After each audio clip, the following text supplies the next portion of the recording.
Hello everyone, teaching subject channel पे एक बार फिर से आप लोगों का स्वागत है। मेरा नाम है स्नेहा और जैसा कि आप लोग सब जानते हैं, मैं आपका हिस्ट्री का सिलेबस जो है वो उसका रिवीजन करा रही हूँ। तो आज का जो हमारा टॉपिक है वो है अंतर्राष्ट्रीय संगठन, यानी कि इंटरनेशनल ऑर्गेनाइजेशन, जिसके अंदर हम आपका जो सिलेबस का टॉपिक दिया हुआ है यूनाइटेड नेशंस यानी कि संयुक्त राष्ट्र संघ, वो टॉपिक हम कवर करेंगे। तो मैं हिंदी और इंग्लिश दोनों का यूज़ करूँगी ताकि दोनों ही मीडियम के बच्चे जो हैं वो पढ़ सकें और समझ में आ सके। मैं आपके डाउट्स भी इसमें क्लियर करूँगी। अगर डाउट्स नहीं क्लियर हो पाते आपके तो आप कमेंट करो, कमेंट के थ्रू मुझे बताओ कि आपको कौन सा टॉपिक में कहाँ पे प्रॉब्लम हो रही है, कहाँ पे नहीं समझ में आ रहा, क्योंकि यही टाइम है जिसमें आप अपने क्वेश्चंस जो है वो ला सकते हैं, ये पूछ सकते हैं कि क्या डाउट है। एग्ज़ाम के बाद तो आप पूछोगे नहीं ना, और मैं ट्राई करूँगी कि मैं आपका बेसिक जो है मैं उसको एकदम तगड़ा कर दूँ, उसको अच्छे से बता दूँ ताकि आप क्वेश्चन उससे रिलेटेड अटैम्प्ट कर पाओ। क्योंकि मेनली आपका जो सिलेबस है और जो एग्ज़ाम का पैटर्न है उस हिसाब से बेसिक क्वेश्चंस जो हैं उसी पे आपका पेपर जो है वो आएगा। बहुत ज़्यादा डीपली नहीं पूछेंगे, तो जो भी टॉपिक हम करेंगे उस टॉपिक के हिसाब से मैं आपको बता दूँगी कि आपको किस तरीके के क्वेश्चन जो है वो करने हैं और क्या अप्रोच होनी चाहिए। तो मैं 2 वीडियोस के थ्रू हमेशा बताती हूँ। फर्स्ट पार्ट में हम आपका कॉन्सेप्चुअल क्लैरिटी करेंगे और सेकंड पार्ट में हम क्वेश्चन आंसर पीवाईक्यू के पीवाईक्यू नहीं, हम मल्टीपल चॉइस क्वेश्चंस जो हैं वो करेंगे, जिस तरीके के क्वेश्चन आपके एग्ज़ाम में आते हैं। तो चलो हम आज का टॉपिक अपना स्टार्ट करते हैं। ये है इंटरनेशनल ऑर्गेनाइजेशन यानी कि यूनाइटेड नेशन, इसके अंदर हम पढ़ेंगे। तो सबसे पहले हम इसका बेस जो है वो बनाते हैं। तो चलो सबसे पहले आप लोग एक स्टोरी सुनो, स्टोरी के थ्रू आपको पता चलेगा। तो क्या हुआ था ना, ये वो टाइम चल रहा था, वो दौर चल रहा था जब विश्व युद्ध जो है, आपने पढ़ा ही होगा, पहला और दूसरा हमारा विश्व युद्ध जो था वो हो चुका था। इसके बाद क्या हुआ था कि जो यूएसएसआर है यानी कि सोवियत संघ है, वो और जो अमेरिका है, ये दोनों महाशक्तियाँ थी, यानी कि ये दोनों बहुत ही ज़्यादा पावरफुल स्टेट में थे। अब ये दोनों उभर कर आ रहे थे, इनके बीच में कंपटीशन होने की वजह से ये दोनों चाह रहे थे कि दोनों में से कोई एक ज़्यादा पावरफुल बन जाए। अब उस वजह से क्या कर रहे थे, ये एक दूसरे पे इल्ज़ाम डाल रहे थे या फिर कुछ ना कुछ टिप्पणियाँ, जैसे न्यूज़ में आ जाता है ना कि एक देश दूसरे देश के लिए करता है तो वो टिप्पणियाँ कर रहा था। तो इस तरीके से एक नया टर्म निकल के आया था जो कि था कोल्ड वॉर, यानी कि शीत युद्ध। तो ये जो वॉर होता है ये युद्ध नहीं होता, इसमें बस ये होता है कि एक दूसरे पे इल्ज़ाम लगा रहे होते हैं, कोई व्यंग्य कर रहा होता है, कोई ना कोई कोट कर देता है या फिर कोई टिप्पणी कर देता है। तो ऐसा होता है कि वॉर भी नहीं हो रहा लेकिन सामने वाला जो इंसान है वो फिर भी हमें पसंद नहीं है। ठीक है, तो इस तरीके से हो रहा है कि सामने से हम नहीं बोल रहे हैं बट हम उस इंसान को पसंद भी नहीं कर रहे हैं। ठीक है, तो यही वाली सिचुएशन जो थी वो इन दो देशों के बीच थी। कौन से दो देश? यूएसएसआर और अमेरिका। ठीक है, तो जब ये दोनों देश इस सिचुएशन में थे, इस टाइम पे क्या हो रहा था कि अब विश्व में बहुत सारी चुनौतियां बढ़ गई हैं, उन चुनौतियों को पूरा करे तो करे कैसे।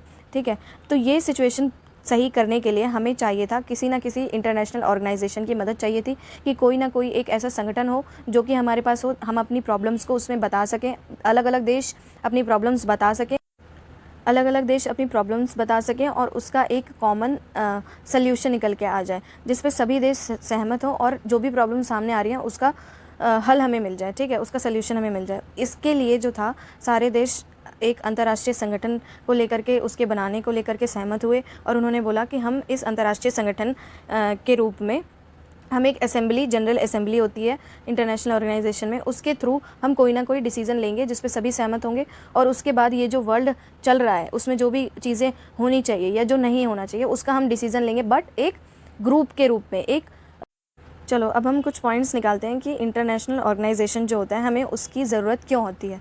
तो सबसे पहली जो बात इसमें आ जाती है कि हमें किसी भी इंटरनेशनल ऑर्गेनाइजेशन की ज़रूरत क्यों होगी? पीस कीपिंग के लिए, यानी कि शांति स्थापना के लिए, और सिक्योरिटी के लिए, यानी कि सुरक्षा के लिए। पीस कीपिंग और सिक्योरिटी में जो भी इंटरनेशनल ऑर्गेनाइजेशन हमारे यहाँ पे है, जो कि फ़िलहाल यूएन है, यूनाइटेड नेशन ऑर्गेनाइजेशन, उसकी हमें बहुत ज़्यादा ज़रूरत होती है क्योंकि अलग अलग देश हैं और उन जो अंतर्राष्ट्रीय राजनीति है ना, जो इंटरनेशनल पॉलिटिक्स है, उसमें ये सबसे मेन पॉइंट ये होता है कि देशों के बीच, अलग अलग देश जो होंगे ना उनके बीच लड़ाइयाँ होती रहती हैं। लड़ाइयाँ इन द सेंस युद्ध नहीं, विवाद होते रहते हैं, मतभेद चलता रहता है। तो उन मतभेदों का कभी भी ये सल्यूशन नहीं होता कि आप लोग युद्ध कर लो और युद्ध में ना जो भी देश जीतेगा तो वो ज़्यादा पावरफुल हो जाएगा, जो हार गया वो कम पावरफुल है। ठीक है, लेकिन कभी भी हम किसी भी कंक्लूजन पे युद्ध के थ्रू नहीं पहुंच सकते, क्योंकि युद्ध में क्या होता है आपको पता ही है, इतने सारे सैनिक जो हैं उनको जान गंवानी पड़ती है। इसके अलावा प्रॉपर्टी जो है उसका लॉस हो जाता है, इकोनॉमिक लॉस जिसे बोलते हैं, फिर एनवायरमेंटल लॉस जो आप करते हो वो हो जाता है। तो किसी भी विवाद का सल्यूशन कभी भी हम ये नहीं समझते हैं समझदार सल्यूशन कि वो है युद्ध। तो युद्ध नहीं करना, तो फिर उसके बाद उसका सल्यूशन क्या होगा? तो उसका सल्यूशन होगा बैठ कर बातचीत। तो उस बैठकर बातचीत जो है वो कैसे होगी, तो वो बातचीत के लिए हमने बनाया हुआ है जनरल असेंबली। जनरल असेंबली जो है वो यूनाइटेड नेशन ऑर्गेनाइजेशन जो है यूएनओ, उसका एक बहुत इंपॉर्टेंट पार्ट है जनरल असेंबली। जनरल असेंबली क्या होती है कि जैसे हमारे यहाँ पे पार्लियामेंट होती है ना, तो पार्लियामेंट में ही क्या होता है कि स्टेट के रिप्रेजेंटेटिव्स होते हैं, तो स्टेट रिप्रेजेंटेटिव जो होते हैं वो चुनकर फिर पार्लियामेंट में जा कर के वो लोग बैठते हैं और फिर कोई भी लॉ जो है वो पास करते हैं या फिर उस पर डिस्कशन होता है। उसके बाद कोई भी कानून जो है वो पास हो जाता है, मतलब लॉ बनता है। तो यही होता है कि जो जनरल असेंबली है उसमें भी यही वाला रूल जो है वो लगता है। बस ये होता है कि वो लोग कभी भी उनका जो कानून होता है वो बाध्यकारी नहीं हो सकता किसी भी देश पर, बट जो पार्लियामेंट लॉ बनाती है वो हमारे लिए होता है कि हमें उसको मानना बहुत ज़रूरी होता है। जबकि जनरल असेंबली में ये होता है कि आप लॉ जो है या फिर जबकि जनरल असेंबली में क्या होता है कि वो लोग एक वर्ल्ड ओपिनियन पे काम करते हैं, यानी कि अलग अलग जो भी देश होंगे ना वो किसी भी सिचुएशन को लेकर के सोचेंगे और उसके बाद वो लोग वोट करेंगे। ठीक है, कि मान लो कि मैं सोच रही हूँ, एग्जांपल ले लो कि ग्लोबल वार्मिंग हो रही है। अब ग्लोबल वार्मिंग के ऊपर इंडिया सोच रहा है कि ग्लोबल वार्मिंग हमारे लिए बहुत ज़्यादा खतरनाक है, आने वाले टाइम में हमें बहुत ज़्यादा प्रॉब्लम हो सकती है। ठीक है, अमेरिका जो है वो बहुत ज़्यादा इंडस्ट्रियल यूज़ करता है, तो वो नहीं चाहेगा कि ग्लोबल वार्मिंग के थ्रू जो भी लॉ बने हैं उसके अकॉर्डिंग जो भी इंडस्ट्री है, जो भी उद्योग है, उन पर रोक लगा दी जाए। तो वो कहेगा कि नहीं नहीं, ग्लोबल वार्मिंग इतनी तो नहीं हो रही, वो ठीक ठाक हो रही है। ठीक है, कि मतलब धीरे धीरे वो बढ़ रही है, बट इतनी भी नहीं है कि हम ऐसे लॉ बना दें कि हम औद्योगिकरण को रोक दें। चाइना भी इसमें साथ देगा कि हाँ औद्योगिकरण को नहीं रोकना चाहिए, बट इंडिया का अलग होगा और भी कुछ जो डेवलपिंग कंट्रीज़ हैं उनका वोट जो है वो अलग होगा। तो इसी तरीके से हम काम करते हैं और एक वर्ल्ड ओपिनियन जनरेट करते हैं कि हमारा एक विश्व जनमत होगा। तो सॉरी तो जो जनरल असेंबली है ना वो एक विश्व मत पर काम करती है और इसके थ्रू ही ये लोग डिसीजन लेते हैं। अब आपको कॉन्सेप्ट जो है वो क्लियर हो गया होगा। अगर कोई प्रॉब्लम है तो आप कमेंट के थ्रू मुझे बताओ और क्वेश्चन करो। तो सबसे पहला पॉइंट आपका मैंने क्लियर कर दिया कि अंतर्राष्ट्रीय संगठन, यहाँ पे देखो, अंतर्राष्ट्रीय संगठन युद्ध और शांति के मामले में मदद करते हैं। वे देशों की सहायता करते हैं ताकि हम सब की बेहतर जीवन स्थितियाँ कायम हो जाएं और देशों के बीच मनमुटाव झगड़े जो हैं वो होते रहते हैं। तो लेकिन इसका मतलब ये तो नहीं है ना कि वो उसका सल्यूशन किससे निकाले, युद्ध से। युद्ध तो एक बहुत ही रेयर कंडीशन हो जाती है और कभी भी युद्ध सल्यूशन नहीं होता। तो यही हो गया कि आपका फर्स्ट पॉइंट क्लियर हो गया कि जो हमारे अंतर्राष्ट्रीय संगठन होते हैं, इंटरनेशनल ऑर्गेनाइजेशन, वो हमारे लिए क्यों इंपॉर्टेंट होते हैं। इसलिए क्योंकि वो पीस और सिक्योरिटी के लिए काम करते हैं।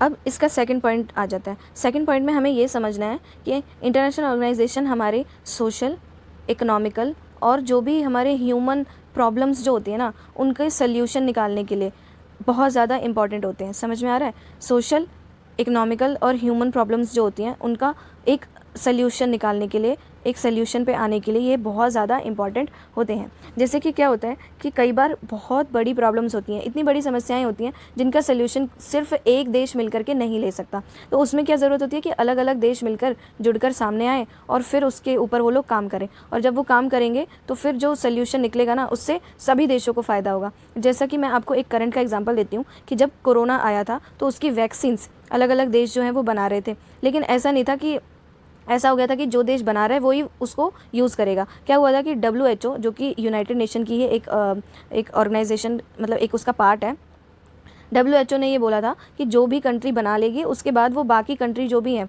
जो भी डेवलपिंग कंट्रीज़ है, जो गरीब देश हैं, उनको वो वैक्सीन के लिए हेल्प करेगी। तो यही हो जाता है कि कई बार इतनी बड़ी प्रॉब्लम्स हो जाती है कि उनका सोल्यूशन ऐसे नहीं मिल पाता कि सिर्फ एक ही कंट्री मिलकर मतलब एक ही कंट्री उसके ऊपर काम कर लेगी और सोल्यूशन भी ले आएगी उसका। नहीं होता। समस्याओं को सुलझाने के लिए आपको हेल्प की, मदद की ज़रूरत पड़ती है। तो यही होता है कि ये जो इंटरनेशनल ऑर्गेनाइजेशन होते हैं, ये संगठन होते हैं, ये देशों को आपस में जोड़ते हैं ताकि वो लोग एक दूसरे की समस्याओं में एक दूसरे की सहायता कर सके। ठीक है, एक दूसरे की हेल्प कर सके। अब इसका एग्जांपल और भी मैं आपको दे सकती हूँ कि प्रॉब्लम हो गई एड्स की या HIV की हो गई प्रॉब्लम, या फिर कोई डिज़ास्टर आ गया। ठीक है, इसके अलावा हम ये भी देख सकते हैं कि कहीं पर कोई डेवलपिंग कोई काम करना है, इंफ्रास्ट्रक्चर का काम है।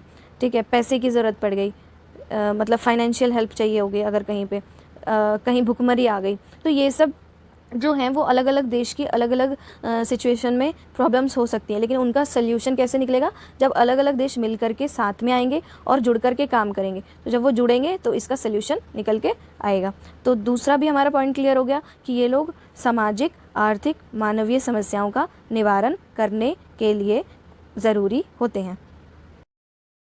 तीसरा पॉइंट कि ये संगठन क्यों ज़रूरी हैं, तीसरा इसका पॉइंट होगा कि ये जो बड़ी बड़ी महाशक्तियाँ उभर कर आईं, यानी कि महाशक्ति की बात मैं कर रही हूँ, जैसे यूएसएसआर था और अमेरिका था, तो आपने थोड़ा तो पढ़ा ही होगा कि यूएसएसआर का जो है वो उसका विघटन हो जाता है, यानी कि सोवियत संघ का विघटन हो जाता है, सिर्फ रशिया बचता है, बाकी सारे उसके जितने भी पार्ट हैं, मतलब जो भी देश मिल करके उसमें यूएसएसआर बना रहे थे वो अलग होने लग जाते हैं। तो वो अलग होके अब खुद को इंडिपेंडेंट घोषित कर देते हैं, मतलब कि हम अब यूएसएसआर का पार्ट नहीं है, हम स्वतंत्र हैं। तो इसका मतलब यूएसएसआर का विघटन हो जाता है, तो रशिया बचता है और अमेरिका बचता है। तो रशिया अभी डेवलप हो रहा है, लेकिन अमेरिका जो है वो धीरे धीरे महाशक्ति बनता जा रहा है। अब अगर अमेरिका महाशक्ति बनता जाएगा तो वो सबसे ज़्यादा पावरफुल हो जाएगा, और जब अमेरिका सबसे ज़्यादा पावरफुल बन जाएगा तो इंटरनेशनल पॉलिटिक्स में क्या होगा, वो एक डिक्टेटर की तरह काम करेगा, यानी कि बहुत ज़्यादा पावरफुल हो जाएगा, तो वो सिर्फ अपनी मनमानी चलाएगा। तो उस मनमानी से बचने के लिए हम क्या करते हैं, इंटरनेशनल ऑर्गेनाइजेशंस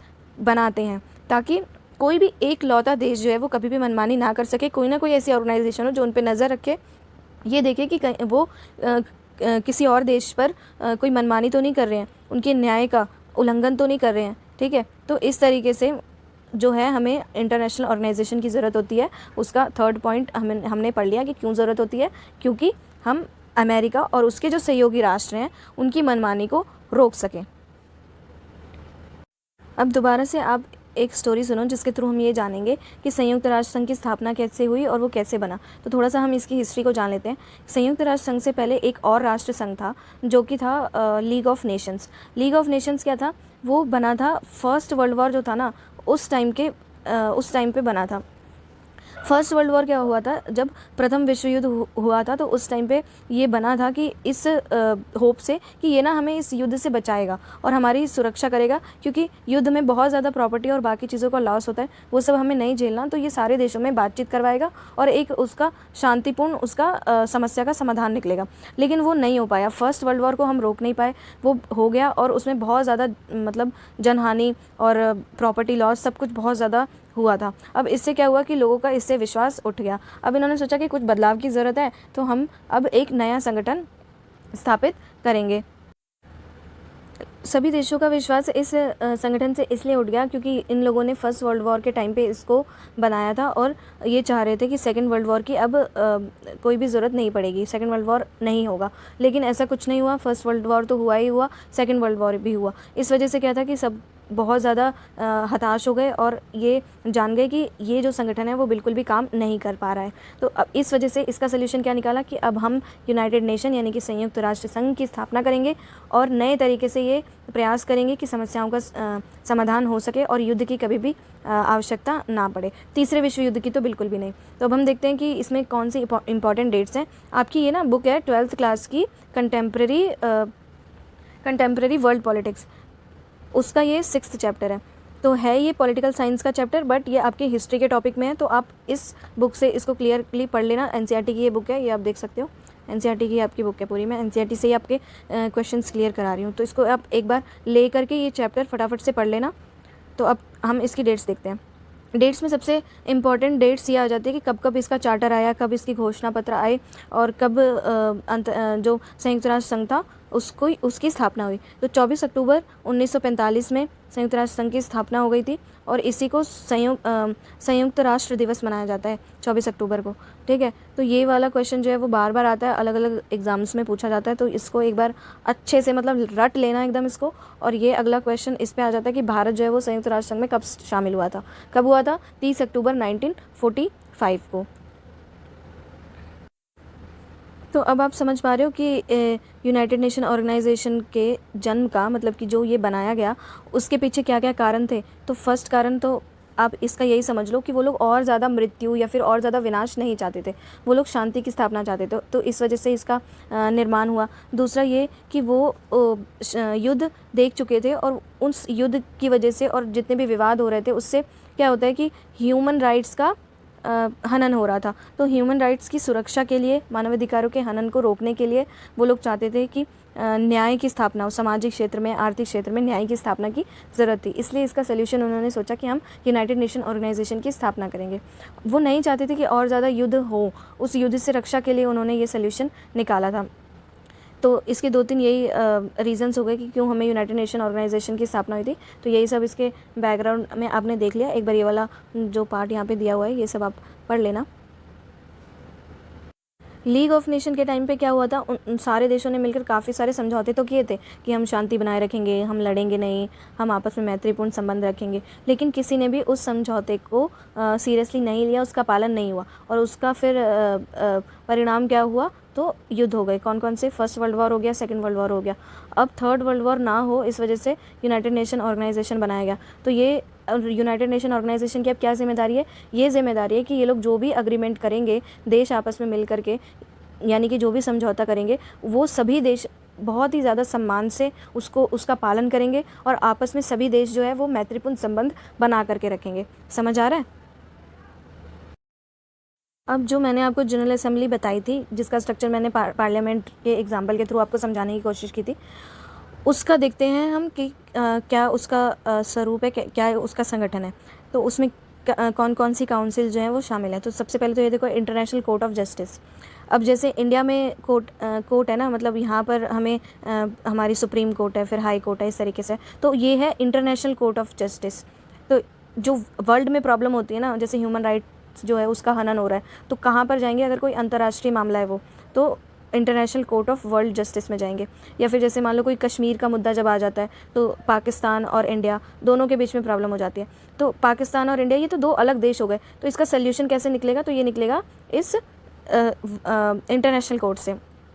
फिर अगला हो गया सिक्योरिटी काउंसिल। ये सिक्योरिटी काउंसिल जो है वो बहुत ज़्यादा हेल्पफुल है, इसके नाम से ही पता चल रहा है, सुरक्षा बनाए रखने के लिए। तो जब भी ज़रूरत होती है यूनाइटेड नेशन ऑर्गेनाइजेशन को, यूएनओ को, कि किसी देश पर कोई समस्या आ गई है, हमें उसकी सुरक्षा के लिए काम करना है, इसका ये जो अंग है जनरल असेंबली का, वो मेनली सुरक्षा स्थापना में सहायक होता है। अगला है ट्रस्टीशिप काउंसिल, सेक्रेटेरिएट और economic and social council. Economic and social council के बहुत सारे पार्ट्स हैं, इसमें बहुत सारी ऑर्गेनाइजेशन जो है वो इंक्लूड है, जिनका नाम आपने आए दिन मतलब सुना ही होगा। जैसे कि कमीशन ऑफ ह्यूमन राइट्स, ये ह्यूमन राइट्स के लिए काम करते हैं। इंटरनेशनल लेबर ऑर्गेनाइजेशन, ये जो अलग अलग इंडस्ट्रीज़ होती हैं, इंडस्ट्रियल लॉज जो होते हैं ये सब, या फिर उनमें जब इंटरनेशनल इंडस्ट्रियल लॉज या बाकी सब में मतभेद हो जाता है तो उसका सल्यूशन करने के लिए ये काम करती है। यूनाइटेड नेशन चिल्ड्रन फंड्स जो होता है उसके लिए ये काम करती है। फिर ये development fund of women, UNICEF, UNESCO, फिर WHO तो आप सुनते ही हो, भी कोरोना के टाइम में काफ़ी ज़्यादा इन्होंने मतलब WHO की भूमिका जो है वो काफ़ी ज़्यादा बढ़ गई थी, तो इसने काफ़ी काम किया था। तो इस तरीके से आप देख सकते हैं कि न्यूज़पेपर वगैरह में, न्यूज़ में इन सब के नाम आप देख सकते हैं, ये बहुत ज़्यादा इंपॉर्टेंट है। तो यूनाइटेड नेशन के हमने ये बहुत ही ज़्यादा महत्वपूर्ण अंग जो हैं वो अभी पढ़े हैं, जैसे कि general assembly, security council, economic and social council, secretariat और इंटरनेशनल कोर्ट ऑफ जस्टिस। अब चलो दोबारा से हम लोग वहाँ से स्टार्ट करते हैं जहाँ पे हमने अपना चैप्टर छोड़ा था। अब यहाँ पे देखो कि संयुक्त राष्ट्र संघ की संरचना कैसी है, मतलब उसके क्या क्या अंग है। जो भी मैंने बताया था वही यहाँ पे बताया हुआ है कि एक आम सभा होती है, जनरल असेंबली, जिसमें अलग अलग देश होते हैं, उनके प्रतिनिधि होते हैं और वो एक समान मत जो है उनको मिला हुआ होता है। मतलब सबको एक जैसा मत, मतलब उसकी वैल्यू अलग अलग नहीं होती। जैसे यहाँ पर है ना कि एक वोट का एक ही वैल्यू है, तो वैसे ही एक समान मत जो है वहाँ पर होता है। फिर ये अलग अलग उसके अंग बताए हुए हैं कि ये सिक्योरिटी काउंसिल होती है, जिसके सिक्योरिटी काउंसिल बहुत ज़्यादा इंपॉर्टेंट है, जिसके 5 जो है ना वो स्थायी सदस्य है, मतलब 5 परमानेंट मेंबर हैं, और वो है चाइना, फ्रांस, रशिया, ब्रिटेन और अमेरिका। और इन लोगों को एक वीटो पावर मिली हुई होती है। Veto power in the sense कि ये बाकी जो देश है ना, क्योंकि इसमें टोटल कितने मेंबर्स हैं? 15 मेंबर। अब 15 मेंबर्स में से सॉरी, ये दूसरे कलर का मार्कर हो गया, हाँ, तो 15 मेंबर्स में से 10 जो हैं वो तो नॉर्मल हैं, लेकिन जो 5 है ना उनको स्पेशली वीटो पावर मिली हुई है। वीटो पावर की वो जो भी चुनाव होगा उसमें अपना जो भी मत रखेंगे ना, वो बाकी के जो सदस्य अपना मत रख रहे हैं उससे ज़्यादा पावरफुल होगा, कि वो जो कहेंगे वो चीज़ मानी जाएगी। तो 5 जो है वो वीटो पावर किस किस को है? China, France, Russia, Britain and America. तो ये वाला याद रखना, ये क्वेश्चन आता है। ये हो गया। इसके बाद ये ये वाला पेज आप अच्छे से पढ़ लेना, इसमें पूरा बताया हुआ है कौन सा, ये हमने पढ़ा था अंकटाट हो गया।